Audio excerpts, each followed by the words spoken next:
معرب.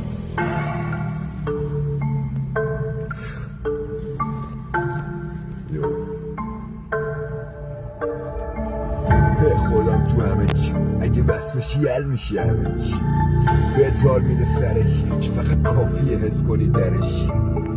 مشکل هر رو منو در بر گرفته ولی هر رو نمیره کم رو. این تقدیر منه، به مولا مجبور کل کارم برام سخت شد. جیتون میگفت فقط سعی کن، میزدم خاکی میآورد سمتش، شاید بیشتر از 1000 بار ترکش. کل زندگی درده و الا خوشی منظره میده وقتش. این خودش یه بحثه جداست، نمیتونی بفهمی وقتی هر روز یه شکلم تو تقدیم.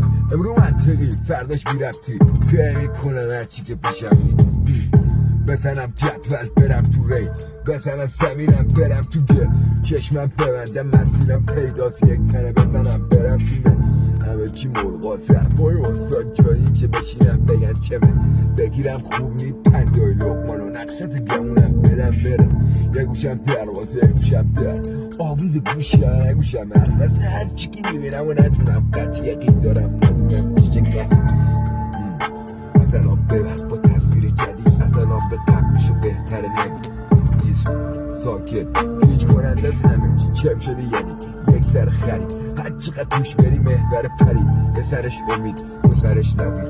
هر چقدر بد میشه خوب میشه زمین. همین اینجا ایرانه قویه نفهمن ولی دنبولی گوش میده معمولن. همه عجیبم نمیده منظورم حاجی ولی میخونم اینجا فل بدا. اشتباه تو کار ندارم و از خود ابتدای اصلی ترپ و رپر میکنم حاجی خود تصمیم حاجی خود تدوین بدون که فکر کنم فل بدا. منو داشت محسن نشستیم و دوباره ارتکابی جرم و ترپ میخونم حاجی خب اتکا فقط به خدام قربونش برم استعداد و داده خود سکام ننیستم صبرم اصلم ترپ پرا میکنم حاجی خب مسئلم ولی آریه من صدا دارم صدا اصلی با خود گاهی یادم میره منو محسن داره بگیره فیلمو داشت محسن ولی خب این خود باز خورده ما هستی خب کار کشه نیستی تو فازمون آدمای خاک ببخشید اصلا فل بداه تو دستم حاجی سطحم بالاست. این تکسم بود نصفشم فل بداه حاجی خب گوشیمم افتاد